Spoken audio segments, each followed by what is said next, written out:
Muchísimas gracias a la directiva de la clínica, al presidente, al doctor Henry García, para la oportunidad que tengo de acompañar a mi querido amigo, colega y discípulo, el doctor Arteaga, en un tema tan interesante como es la supuesta ninfomanía, ya que digo supuesta porque ninguno de los médicos aquí presentes ha tenido su caso en su consultorio. Y oyendo al doctor Arteaga, la abogada que tenía me parecía que era como tía del pastorcito. Entonces, no sé si creerle mucho a tu paciente o no. Yo creo que lo interesante de todo esto, más del bellísimo y concienzudo trabajo histórico y estético del doctor Arteaga, es poner sobre la mesa la relación que tendría esta situación histórica con la medicina, especialmente con la psiquiatría. De manera que voy a recoger algunas cositas muy breves de lo que dijo Carlos, en las cuales podría crearse una encantadora discusión con el auditorio. Y es que hay un disenso entre el diagnóstico de los psiquiatras y el diagnóstico de los psicólogos y sexólogos, dice él. Eso es parcialmente cierto, porque la cuestión de los delitos sexuales, que es un tema que tú dejaste arriesgar ahí como para discutir, porque además no tiene discusión alguna, porque es la historia de un personaje que fue real, pero cuya imagen nos llega como un hecho de ficción. Recuerden ustedes que todo lo que pasa por los medios audiovisuales pues se convierte en ficción, así sea originado en hechos históricos. Entonces me parece muy interesante, Carlos, hablar de estos personajes de ficción, porque incluso los personajes masculinos, pues uno es típicamente de ficción, que es Don Juan Tenorio. Casanova también es un personaje de ficción en cuanto, igual que Mesalina, pues se conoce su autobiografía, que es lo interesante. Y yo incluiría allí en esa, para hacer una especie de trilogía, a un personaje muy interesante de nuestra literatura, que es Florentino Ariza. No sé si hemos hablado alguna vez de él, porque es un personaje muy cercano a nosotros y universaliza de todas maneras los personajes europeos. Entonces, Florentino Ariza es un personaje del siglo XIX que también se dedicó a un arte encantador que era la seducción de mujeres. Sin embargo, en el análisis que hace el doctor Arteaga de este personaje histórico de ficción que es Don Juan Tenorio, y que lo conduce a Zorrilla, que Zorrilla es un poquito detestable porque ya se volvió cristiano y ya no fue perdonavidas de Tirso. Entonces yo no lo incluiría mucho, Carlos, entre los seductores de verdad. En cambio, nuestro amigo, el señor Florentino Ariza, sí es un verdadero seductor. Se anota, según la obra de García Márquez, 622 conquistas, que eso ya es una situación respetable. Y vale la pena decir algunas dos palabras porque es un personaje interesante, porque se ve en el personaje cómo se desdobla en dos. Se desdobla primero en Quijote, que es el amante eterno, juicioso, absolutamente fiel de Fermina Daza, hasta cuando ella se enviuda y él entonces regresa después de muchos años, casi 50, a proponer el matrimonio. Pero de otra parte se dedicó a seducir mujeres, de manera que el personaje mezcla de Don Juan y se mezcla también de Casanova. Pero bueno, volviendo un poco al tema, que es lo que me parece interesante, permítame decir cómo este personaje excesivamente sexual, incansable, según la teoría que concedió, y dentro de los modelos que nos hacían psicoanálisis. Yo creo que Otto Fenning, que tiene un estudio mucho mejor sobre el mesalinismo, es decir, la cuestión de la ninfomanía, y yo lo remito ahí a Fenning, que yo no soy psicoanalista, pero menciono el autor porque yo creo que muchos de ustedes lo conocen y nos da luces sobre este problema. Sin embargo, yendo a la realidad, yo creo que el problema de la sexualidad femenina es todavía desconocido en su gran mayoría, y entonces todo lo que se ha trabajado es ficción sobre la sexualidad femenina. Hay muchas mujeres aquí que van a decir, no, ese tipo se enloqueció, como que ficción. Pues vamos a ver entre mesalina y la frigidez. Es decir, ¿cómo es la cuestión? Unos hablan de una enorme actividad sexual, lúdica, perversa, como tú quieras llamarla, y otras mujeres nos hablan de la frigidez. Sin embargo, yo creo que tendríamos que ahora sí ir a los campos de la medicina, que aunque no es una ciencia, sí está situada en el entrecruzamiento de todas las ciencias. Y me parece que sea el momento de felicitar a Carlos, porque su trabajo nos hace pensar y recordar. Cuando éramos estudiantes nos enseñaban a un señor que se llama Letamendi, que decía que el médico que solo sabe medicina no sabe ni siquiera medicina. De manera que sea de paso, Carlos, felicitarte y recordar a este personaje. Entonces, volviendo un poco a la cuestión médica, esa integración de la historia y de la literatura a la medicina nos hace empezar con lo siguiente. Yo estoy diciendo acá que en vez de ese personaje que tiene unas múltiples actividades sexuales de todo tipo, encontramos, y ahí sí pueden andar mano, todos aquellos colegas que han visto en su consultorio problemas de frigidez. Hoy no se habla así porque es un término seguramente peyorativo, pero está dentro de lo que llamamos disfunciones sexuales, que sí están en la clasificación del CM5 y por supuesto el CMI, la clasificación internacional 9. Pero por favor déjenme casi textualmente, para comenzar la discusión, a mencionarle lo que decía un insigne personaje, don Ovidio Nazón. Ovidio Nazón, para recordar la historia que nos contaba Carlos, escribió El arte de amar en el siglo I a.C. Es un libro encantador que yo lo recomendaría, si no lo han leído, pues a todos los colegas jóvenes, sobre todo a los residentes y estudiantes de medicina, porque allí este personaje, Ovidio, aconseja el arte de la seducción a los hombres y mujeres jóvenes de la Roma de Augusto. Pero no me quiero detener en eso, sino a su final, en la última parte del libro. Es interesantísimo lo que dice este señor, porque nos dice lo siguiente. Nos dice que en el momento del amor, tanto el hombre como la mujer deben estar dispuestos al placer para gozar los suspiros y las emociones del momento. Pero las mujeres que no han sido señaladas por las gracias de Afrodita tienen que fingir. No es textual porque no lo trae escrito, pero la esencia es la misma. Entonces, muy por el contrario al mesalinismo, hay una máxima consulta de problemas en la respuesta sexual femenina.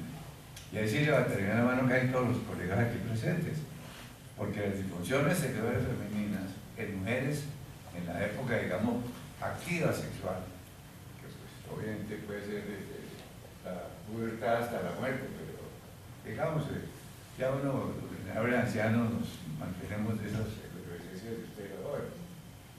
Pero digamos que el 50% de todas las mujeres jóvenes, repito, en esa época de actividad sexual, en Occidente, por supuesto, que concuerdan con todos los estudios que se han hecho, presentan dificultad o bien para comenzar la relación, es decir, para el estímulo, y muchas para el orgasmo. Entonces, lo que decía Ovidio es correcto. Si no tienen placer, fijan. Y es lo que uno ve en todas las consultas. Toca fingir. Y entonces, cuando uno no sabe qué responder, si eso es enfermizo, si es patológico, ¿qué es? ¿Qué le pasa a las mujeres en este caso? Yo creo, y con toda honradez lo digo, que eso todo está por investigarse, por saber qué es lo que pasa. Acuérdense ustedes que para 1990, para el 1999, ya comenzando el siglo XXI, viene el descubrimiento del Viagra. Entonces, por fortuna, termina de explicar la respuesta sexual masculina y alivia al hombre de una carga infinita que tuvo durante 20 siglos de Occidente y pues, quién sabe cuántos años de historia. De manera que estamos en deuda todavía los médicos y los sexólogos, en deuda de descubrir qué es lo que pasa con la sexualidad femenina. Así como se descubrió, creo que satisfactoriamente, el problema de la respuesta sexual masculina, tenemos que esperar que algún día, y ojalá pronto, se nos diga qué es lo que pasa con la respuesta sexual femenina. Yo me atrevería a insinuar una posibilidad que, por supuesto, no es más que eso, una posibilidad, una teoría, una hipótesis, y es la cuestión de la evolución. Yo creo que nosotros como especie somos realmente jóvenes. El Homo sapiens sapiens, digamos ustedes, yo, los cromañones que somos, ¿no? Cromañones de corbata, somos cromañones. Si nosotros no descendemos del mono, somos hoy somos monos. En ese orden de idea, acuérdense ustedes, sobre todo los jóvenes, las hembras de estas especies inferiores no tienen orgasmo. Es decir, se ha probado absolutamente que no tienen orgasmo. Pero a la observación común y silvestre, ustedes ven en un coito animal la perrita quietica y el perro haciendo todas las gracias. La yegua quietecita y pues, la burra y el burro, bueno, en fin.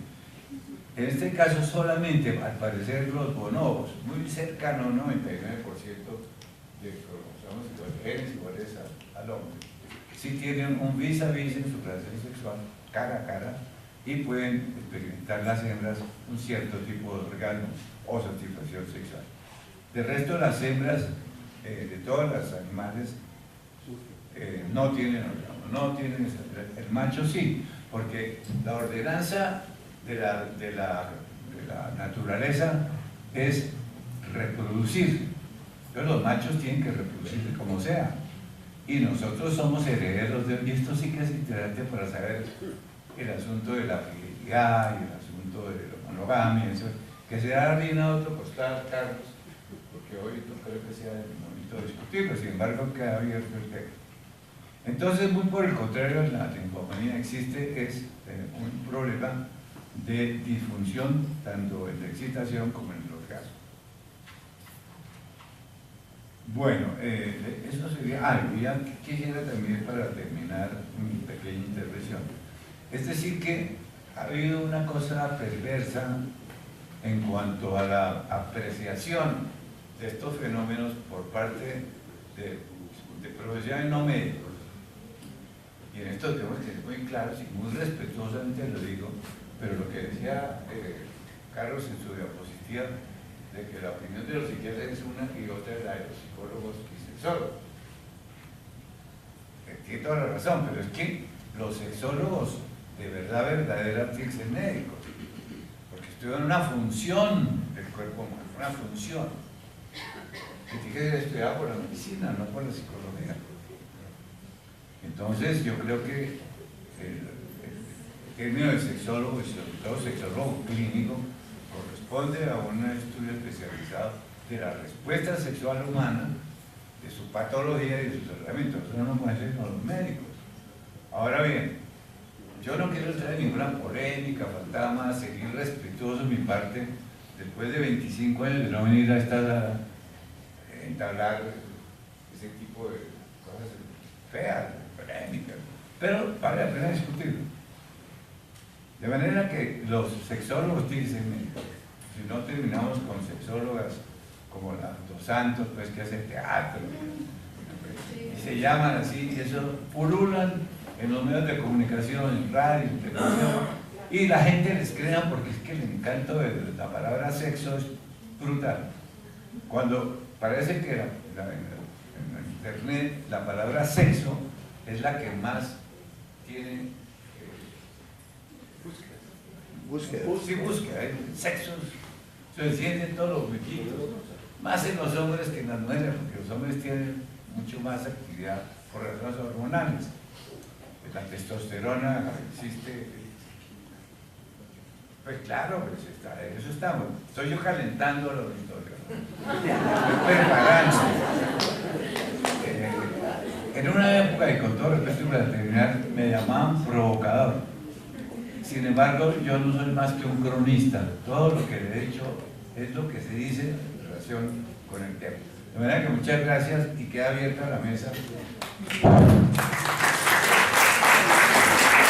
Bueno, muchísimas gracias, doctor Guerrero, por su ilustración, por la ampliación de todo el enfoque que se ha dado hoy. Muchísimas gracias, doctor Arteaga, por su excelente conferencia y todo lo que esto mueve, ¿no? Yo me preguntaba, escuchándolos, evidentemente, si bien hay sexólogas y hay gente que trabaja en esto, en un momento dado me parece que hay una gran curiosidad de los hombres por saber cómo funciona la sexualidad femenina, porque de alguna manera uno sabe y uno siente cómo es la sexualidad. Entonces me puso bastante la atención. Bueno, vamos a dar marcha al tiempo que nos queda para las intervenciones. Entonces, por favor, si se presentan cuando hagan la intervención. Gracias, buenas tardes, doctor Arteaga. Mi nombre es Carlos Murcia, soy internista. Excelente el periplo que usted nos ha comenzado con su intervención. Yo me atrevería a pensar, no soy sexólogo ni nada por el estilo, que mesalinas actualmente hay y muchas. No entiendo cómo esa mesalina no hizo caer en sus redes al Calígula, que le da una como fotocopia de ella. Creo que quizás en esa época se facilitaban más las cosas para que hubiese ese mundo tan extraño,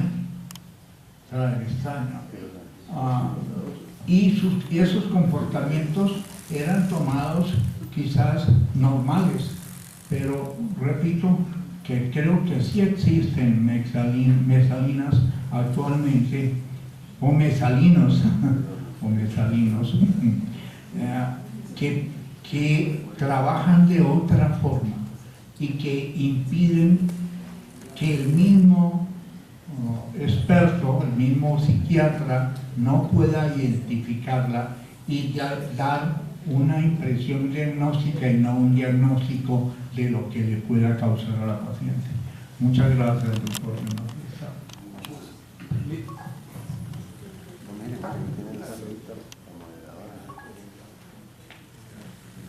Muchas gracias. Germán Aguirre Lich, médico, psiquiatra, psicoanalista de esta casa. Maravilloso para estos jóvenes que vean lo que es la cultura de estos dos amigos, admirados por supuesto. Hago un pequeño comentario entonces de ahora el evolucionismo plantea lo que estás diciendo claramente, y estaba recordando las palabras de Lord Byron cuando dice oh mujer, oh mujeres divinas, regalo fatal de los dioses a los hombres. Y recordemos entonces tanta literatura poética bellísima que dice que las mujeres con una sola mirada nos hacen soñar y que a través de ese sueño nos admitimos esclavizados por su belleza y sus encantos. Nietzsche nos hablaba entonces del eterno femenino, y querer comprender el eterno femenino, pues se decía que la mujer era para el solaz de los guerreros. Ese era el planteamiento, y parece ser que los estudios de las personalidades narcisistas plantean cosas bellísimas. La mujer solo se ama a sí misma y hacen todo el desarrollo de la personalidad, y si nosotros cumplimos unas expectativas evolutivas que deben ser los proveedores, esa mujer estará con ese guerrero que le provee ese tipo de necesidades evolutivas. Y por eso entonces la cultura ahora que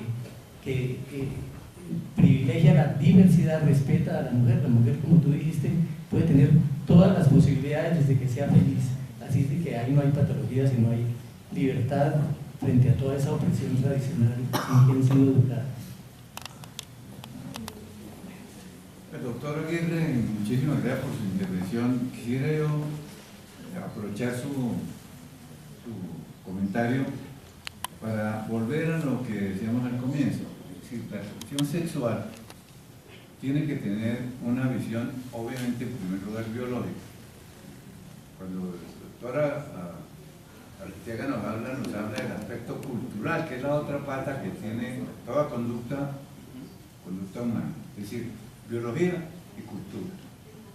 De manera que donde estamos más atrasados en el conocimiento, eso es lo biológico. ¿Qué es lo que pasa con la respuesta sexual femenina? La intervención de la doctora Márquez me parece sumamente interesante, y con todo respeto le diría que aquí, por supuesto, las que saben de sexualidad son las mujeres, de ellas mismas, pero no saben por qué se presenta el 50% casi de dificultad para la respuesta sexual. Ahora, hay mujeres privilegiadas por Venus, como decía Ovidio, ellas no consultan y son felices, pero la cuestión de nosotros los médicos es el segmento de mujeres infelices que tienen que fingir porque no logran una respuesta sexual. Y a propósito, quiero decir que hace muchos años, pero no tantos, hace muchos años, cuando el fervor feminista en Colombia, vi un aviso, que decía un graffiti,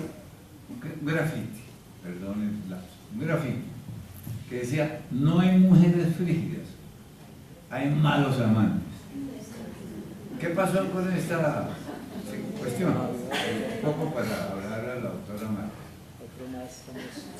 Cuando la revolución sexual de los años 60, estamos celebrando los 50 del 68 en París, Francia, recuérdense ustedes el mayo francés, que dicen ellos revolucionó comportamiento, y sí, porque coincide con los descubrimientos de Picus, el anticonceptivo con píldoras, viene todo tipo de movimientos políticos, y aparece realmente una mujer nueva que empieza a crearse a partir del siglo XX, después de las dos guerras.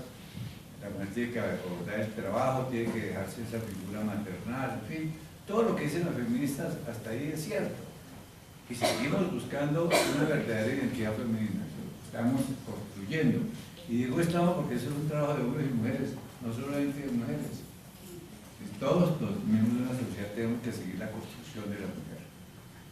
De manera que decir que la dificultad para la respuesta placentera del amor depende de malos maridos, me parece que es una falacia.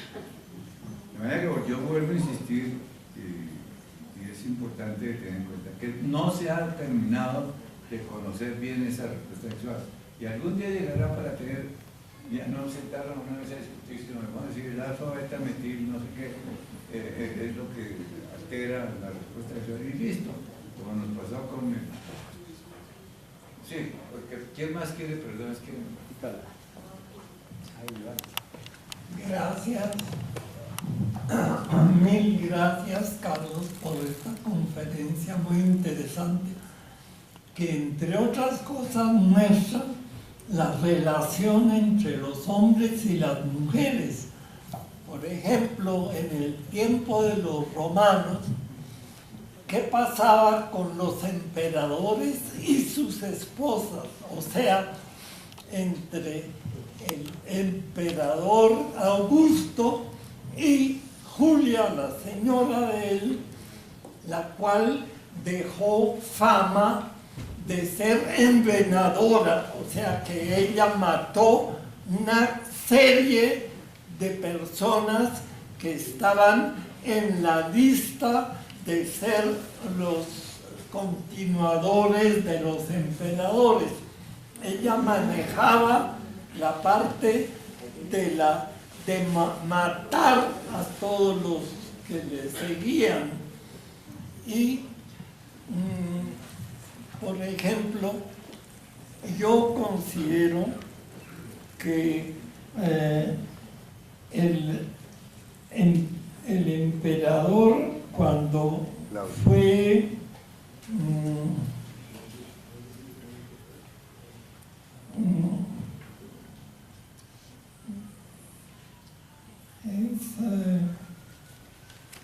Mesalina, la mujer de él, el emperador, el cual tenía fama de bobo, era una persona que no podía hablar y todas esas cosas, pero resulta que era muy inteligente. Claudio se dedicó durante 12 horas al día a trabajar por el Imperio Romano. O sea, Claudio estaba, como la señora no andaba por ahí, estaba todo el tiempo dedicado a mejorar el imperio y logró hacer cosas maravillosas de acuerdo con los autores ingleses al respecto. Y en cuanto a Mesalina, hasta cuando Mesalina no trató de meter de emperador al amante de ella, él no se le metió. Ahora, con relación a la relación con la mujer, estaba pensando en Meltzer, el cual habla del impacto erótico que produce una mujer en un niño. Gracias.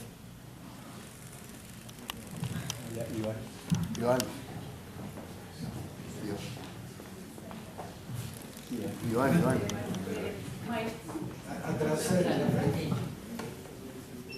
Bueno, muchas gracias a todos. Muchas gracias a todos. Por moción de encuadre, en el margen del tiempo, vamos a permitir las 4 últimas intervenciones pidiendo que sean lo más puntuales posibles para permitir la participación de otras personas. Gracias.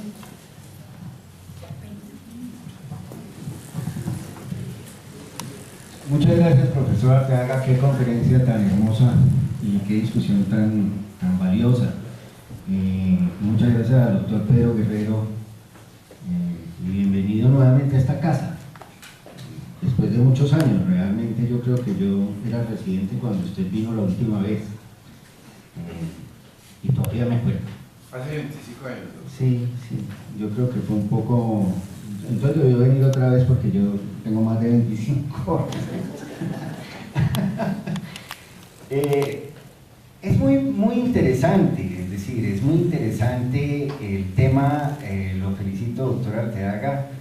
Me llamaron la atención varias cosas. Lo primero es lo que nos toca a nosotros como médicos y psiquiatras. Yo creo que la vida no está en la psiquiatría, es decir, un ser humano se puede divertir. Después me dijeron que Tiger Woods no era un tipo que le pusiera los cachos a la mujer, sino que era adicto al sexo.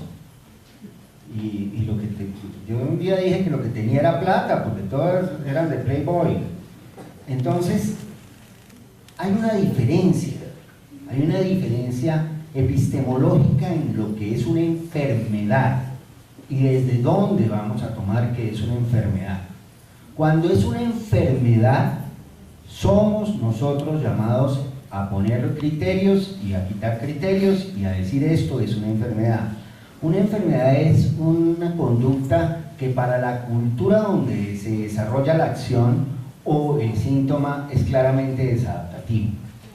Y además muchas veces distónico, porque muchos de los casos que usted podría poner acá son perversiones, y las perversiones son sintónicas. Entonces, son egosintónicas. Entonces, dirimir ahí cuál es la enfermedad y cuál no es la enfermedad es una polémica que deberíamos iniciar en muchas jornadas como esta, porque ahora pues, no hay tiempo ni siquiera de discutirle al doctor Guerrero de dónde saca que es que todo tiene que ser antropocéntrico. ¿De dónde sacan sus informantes? No ustedes, por supuesto. Porque yo sí he oído a las gaticas gemir y que no tengan el electroencefalograma lo mismo que el hombre, no quiere decir que no tengan de alguna manera un orgasmo. ¿Quién sabe cómo será el orgasmo de los marcianos?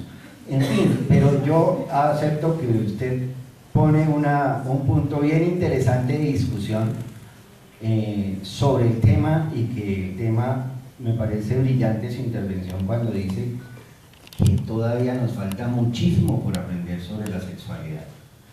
Muchas gracias nuevamente a los dos que engalanan este salón con su presencia y su sabiduría. Doctor, simplemente dos palabras. Me acordó usted cuando la gata dice que chilla, un versito que dice que la gata Flora, cuando se lo meten llora y cuando se lo sacan chilla.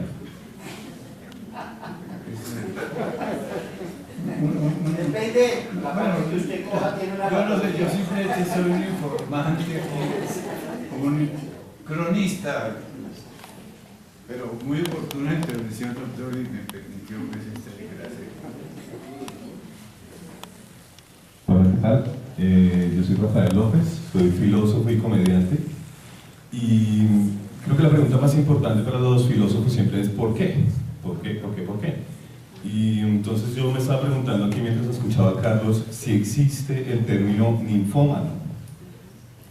Y pues, ¿por qué yo no lo he escuchado antes si existe?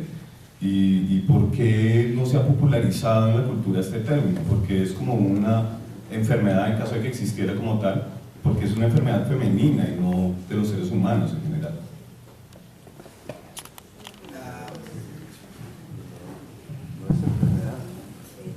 La respuesta es porque es una, de ser una patología, es femenina por la ninfa, es decir, es de hombre. El término para los hombres es satiriasis, por la condición del ejercicio sexual de los sátiros.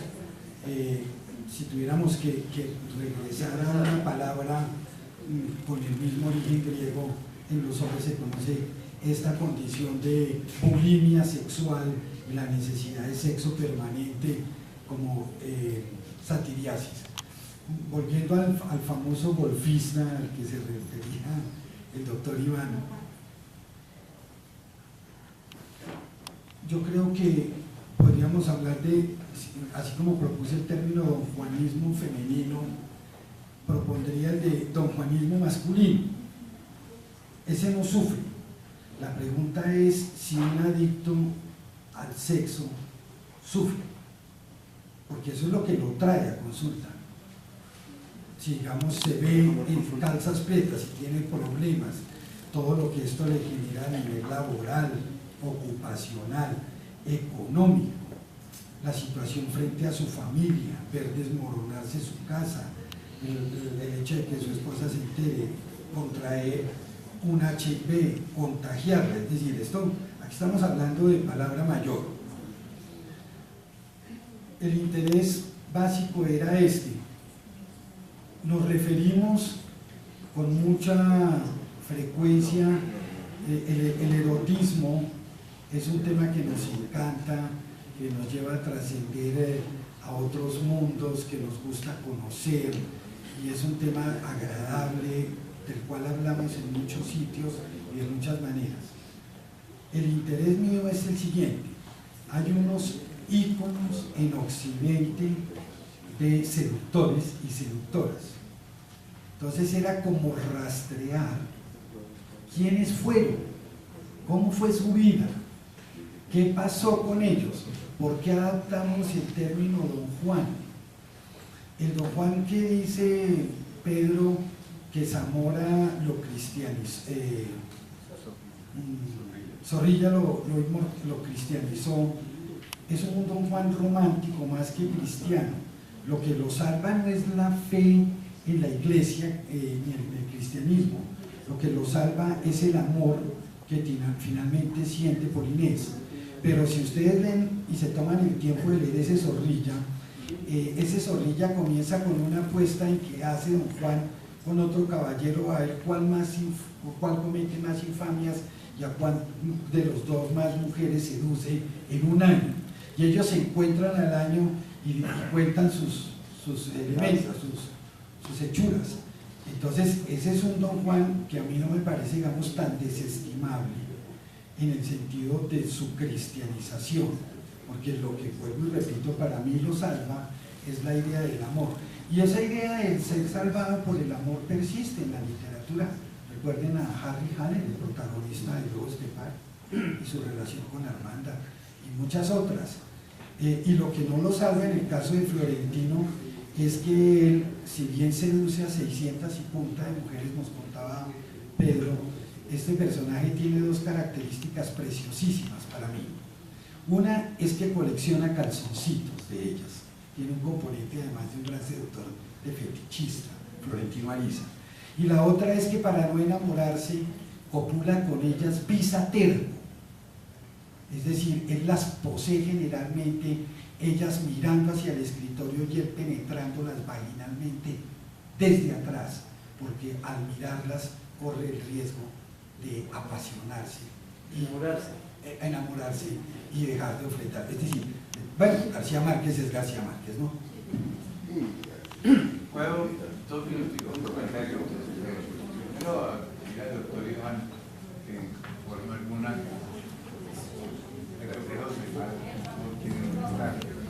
en segundo lugar, creo que tiene toda la razón cuando nos dicen que este golfista famoso, Hugo, tuvo que pagar infinidad de plata a una psicoterapia porque hacía más barato que separarse de su mujer. Entonces aquí en nuestro país, algunos colegas míos, cuando yo ejercía todavía, tuvieron que declararse adictos sexuales para que su mujer no los matara. Colegas, amigos míos. De manera que el problema del adicto sexual tiene toda la razón, Iván. No existe, es una creación ideológica de ciertos personajes no médicos. Hay una creación ideológica. Recuerden que ideología es un conjunto de creencias no demostradas científicamente. De manera que ese es un tema muy interesante. Bueno, yo no sé si con eso falta alguien, perdón, falta. Bueno, falto yo. Yo soy Mabel Lozano, médica psicoanalista, y desde luego este es un tema bastante extenso que se presta a analizarlo desde muchos puntos de vista. Hay un punto de vista que considero muy importante, que es que se puede considerar, valga la redundancia, como una adicción. ¿Por qué? Como una patología, desde luego. ¿Por qué? Porque es una fijación oral que se desplaza hacia lo genital y tiene dos connotaciones. Realmente los verdaderos y más famosos seductores y seductoras seducen intelectualmente y físicamente. Y precisamente iba a comentarle al doctor Arteaga qué opinaba de la seducción intelectual, porque no solo existe lo físico, y por otro lado hay una relación ahí con la sociopatía y la psicopatía, generalmente, o no generalmente, pero hay muchos psicópatas y sociópatas que son muy seductores. Entonces, estos puntos sería muy interesante poderlos hablar un poco más, y me parece que es importante resaltar esto. ¿Por qué? Porque esa fijación oral se desplaza, como digo, a lo genital, y por eso muchas veces la expresión vulgar es que me voy a comer a la fulanita o al fulanito, etc. Bueno, muchas gracias. Muchas gracias a usted. Una palabrita. Sí existe la seducción intelectual, doctora, claro. Lo cual es una fortuna para nosotros los feos, porque ¿qué haríamos si no dispusiéramos de esa posibilidad. Y usted introduce otros temas que son muy interesantes y yo estoy cercano a su propuesta de que hay personas que sufren por la manera como ejercen su sexualidad y no todo ejercicio de la sexualidad se goza, y creo que ese es un elemento fundamental que pudiéramos traer a colación y que no creo creo como Pedro que hay que investigar más profundamente, pero sí uno recibe consultas en donde la persona que viene a consultar porque hay algún grado de sufrimiento de la forma de ejercer su sexualidad personal o en pareja. Bueno, ya para terminar, sí